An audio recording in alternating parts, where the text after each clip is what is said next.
আমার টেক সমাধানে আপনাকে স্বাগত। তা স্বাস্থ্যসাথী কার্ডে আপনারা স্ট্যাটাস কীভাবে চেক করবেন, আপনাদের ইউআরএন নাম্বার জেনারেট হয়েছে কি না, আপনাদের পরিবারে কজনের নাম রয়েছে স্বাস্থ্যসাথী কার্ডে, হ্যাঁ, সমস্ত কিছু এই ভিডিওতে দেখাবো কীভাবে আপনারা চেক করবেন তার স্ট্যাটাসটা। হ্যাঁ, ভিডিওটা যদি হেল্পফুল মনে হয় তো লাইক এবং সাবস্ক্রাইব করে দেবেন, আর পাশে থাকা বেল আইকনে প্রেস করবেন। এই হচ্ছে স্বাস্থ্যসাথী গভর্নমেন্ট.in, আমি অফিসিয়াল ওয়েবসাইট। ঠিক আছে, এইখানে এসে আপনার সর্বপ্রথমে আপনারা এখানে আপনারা দেখবেন এখানে ফাইন্ড ইউর নেম। ঠিক আছে, ফাইন্ড ইউর নেম যে লাল মার্ক করে একটা অপশান আসছে, ঠিক আছে, সেই অপশানে আপনারা ক্লিক করতে হবে। ফাইন্ড ইউর নেম এই অপশানে ক্লিক করবেন। ঠিক আছে, তো কী করে চেক করবেন সেটাই আমি দেখাবো এই ভিডিওতে। দেখুন এখানে স্বাস্থ্যসাথী গভর্নমেন্ট.in এই অপশানটা দেখাচ্ছে অলরেডি। ঠিক আছে, এই অফিসিয়াল ওয়েবসাইটটা আমি ডিসক্রিপশানের লিঙ্কটা দিয়ে দেবো।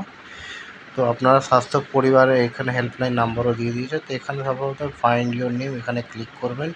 যে কোনো একটা ফোন নাম্বার দেবেন যেটা স্বাস্থ্যসাথী কার্ডের যখন অ্যাপ্লাই করেছিলেন সেটা কিছু একটা ফোন নাম্বার এখানে বসাবেন। বসিয়ে এখানে ফাইন্ড ইউর নেম, ঠিক আছে, এটা করার পরে এখানে দেখুন কিছু অপশন দেখাবে, ইউর সেলফ অথবা আদার্স কিছু করে তারপর সাবমিট বাটনে ক্লিক করবেন। তা সাবমিট বাটনে ক্লিক করার পরে এরকম একটা ইন্টারফেস খুলবে। ঠিক আছে, তো আপনি কী দিয়ে আপনার স্বাস্থ্যসাথী কার্ডটা চেক করাবেন, ঠিক আছে, প্রথমে আপনি স্টেট নেমটা দিয়ে দেবেন।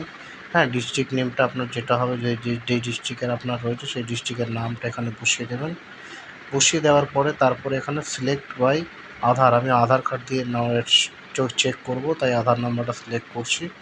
তা আধার নাম্বারটা চেক করার পরে তারপরে এখানে আধার কার্ডের নাম্বারটা আমি এখানে পুট করব। ঠিক আছে, তারপরে পুট করার আগে তারপরে এখানে ব্লক অথবা মিউনিসিপ্যালিটি যেটা আপনার হবে, আপনার যদি ব্লকের আন্ডারে থাকেন তো ব্লক, আর যদি মিউনিসিপ্যালিটি আন্ডারে থাকেন তাহলে মিউনিসিপ্যালিটি। তা ব্লক আর আন্ডারে রয়েছে, ব্লক দিয়ে দিলাম, ব্লকের নামটা দিয়ে দিলাম, কোন ব্লক রয়েছে আপনাদের। ঠিক আছে, আপনাদের যেটা হবে সেটাই আপনি দেখাবেন, আমার দেখা দেখি দেবেন না। ঠিক আছে, তো আমি দেখার জন্য এই ভিডিওটা করার। তো জিপির নেম আপনাদের যে গ্রাম পঞ্চায়েতের নাম হবে সেই জিপির নামটা এখানে অবশ্যই বসাবেন। বসিয়ে দেওয়ার পরে যে ভিলেজের নেম, যে গ্রামের নামটা রয়েছে সেই নামটা এখানে বসাবেন।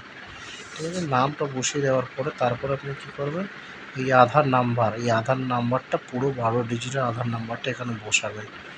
বসিয়ে দেওয়ার পরে সাবমিট বাটনে ক্লিক করবেন। দেখুন এখানে পুরো ডিটেলস চলে এলো।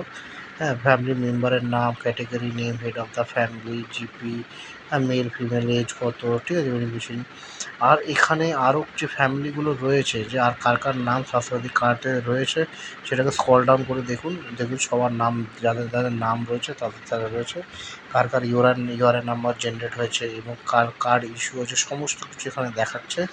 ঠিক আছে, তো এইভাবে আপনারা এটা চেক করতে পারবেন কার কার নাম স্বাস্থ্যসাথী কার্ডে রয়েছে আর কার কার নাম বাতিল গেছে। ঠিক আছে, তা এইভাবে ভিডিওটা ভালো লাগলে লাইক এবং সাবস্ক্রাইব করে দেবেন।